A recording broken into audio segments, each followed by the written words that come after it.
Well, as mentioned, it's harvest season, and up to last week, as I said, you know, for our friends down Erie in St. Francis, they had a great time. Now it's a chance for the next St. Francis, this time in Grande, St. Francis of Assisi, RC.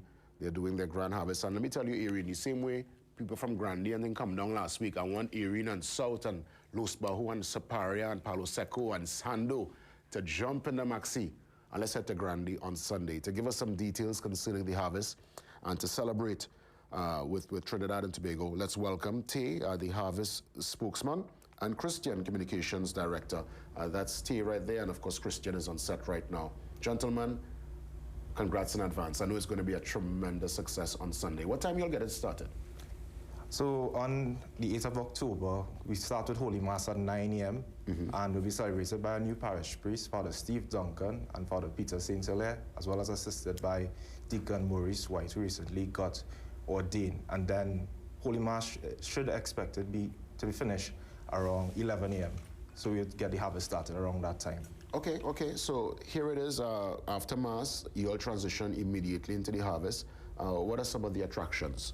Well, immediately after Mass, we'll go into lunch.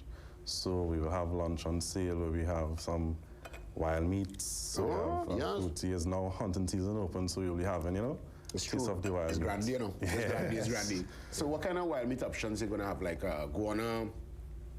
walk me through some of the, because I mean, there are people who, when you hear wild meat, you grab their attention here. Yes, so we will have some wild hog. We have agouti, and what else do we have? We have something else, but when the hunters catch it. Yeah, the hunters are the ones who... Oh God, you make me laugh. Yes. Come and see for yourself. Talk to the hunters. All right, so lunch, and after lunch, you're all going to have some stalls and yeah. Nice. So we have over 30 stalls, about 34 in total.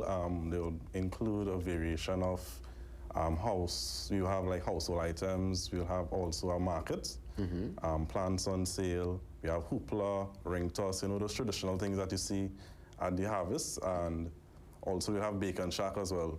Fantastic. Yeah. I know a harvest is never complete without a touch of music. Walk me through some of the musical options, Kristian. Sure. The entertainment is expected to start around 1 p.m. and we have performances by bands in Grande, so steel pan bands, Matthew Steel Orchestra, as well as quartets. We also have the Trinidad and Tobago Fire Service Band and Defense Force, and some other bands as well on the day. Fantastic. Now, let me ask, I mean, just like how I started off in terms of the intro, making mention of Erie's harvest last week, and the fact that many would go and move around to celebrate with parishioners around the length and breadth of the country. Is that the same experience for Grande? What areas you all would have seen or people from other parishes or other parts of the country come in the past to celebrate with you? Well, like you mentioned, Erie, we have people who have come from as far as deep south because in the past our parish priests would have either been from there or they grew up there. So we expect people to come from those areas. One of our new parish priests is from Paria. And he told us to look out for those people coming in from Paria as well. And you know, we have people from Toco, so all ends of the country, maybe even Tobago, because we do also have a Tobago stall there as well. Okay. We expect everyone to come out. What's the time, in terms of duration, ideally, what time you're going until come Sunday? We should be expected to finish around 7, 8 o'clock for the latest. Yeah. Nice. And this is, again, the title, if you put the information up on the screen, it's called We Outside. Is this the very first one, or there was one last year? There was one last year. We have been having harvests in our parish for over 50 years now. So it's something that, because of the pandemic, we obviously didn't have a live harvest, but we had it on Zoom. We had a Zoom harvest. Okay. So yeah, so it's the second post-pandemic harvest we're having. So hold on, the one last year, was it the Zoom last year, or that was the year of the pandemic itself? You all had the Zoom? The year of the pandemic, we had it on Zoom. Right. Yeah. And last year was the first one you kind of went back out. Back out. And I guess now it's going to be, because I mean, most people kind of, I think people were still a bit skeptical last year, to be honest. So you saw them with their mask on and everything still. So, you know, this time we're all outside now in our full numbers. So, you know, the funds and resources gathered from the harvest, walk me through where do the resources go? What are some of the requirements for the compound, the church itself? So right now, the compound, the church building itself is under renovations. The church has been closed for the last month and a half. So we had mass in the parish hall behind the church. So on Sunday, we have our first mass in the church. So we recently did over the electricals and some other stuff. We still have some other things to do. So funds will be going towards that with regards to fixing the church building. Excellent. And if you could just probably run that promo video again for me, Sheldon, because I'm watching the church itself, a Grande. I mean, I'm looking at the drone shot. And if you could just walk me through what we're seeing here. That's the actual parish church right there. Yeah, that's the actual church compound. And to the left, you have the St. Francis RC School, and then you have the basketball court, which will be for parking on the day. Nice.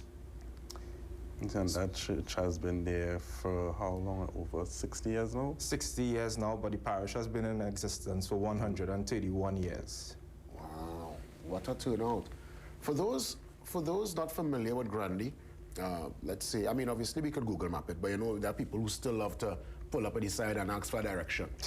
Give me a landmark, walk me through if I enter in Grande, how do we find the parish, the parish church? So when you enter in Grande, you will either you can pass on the Eastern Main Road or you can pass on Railway Extension Road.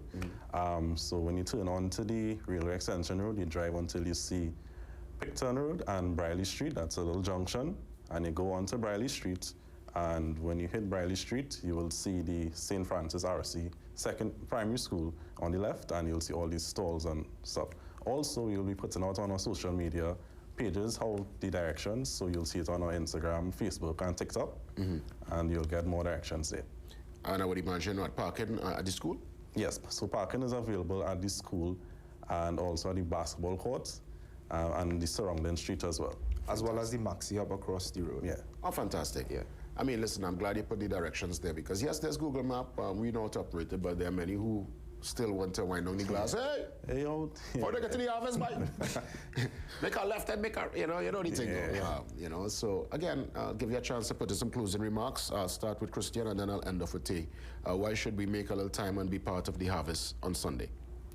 So we are inviting Trinidad to be able to come out to our Harvest and Family Day on Sunday, 8 October. We have lots of stores, entertainment, and lots of traditional stuff that you might find in other areas because we are based in the country suburban area.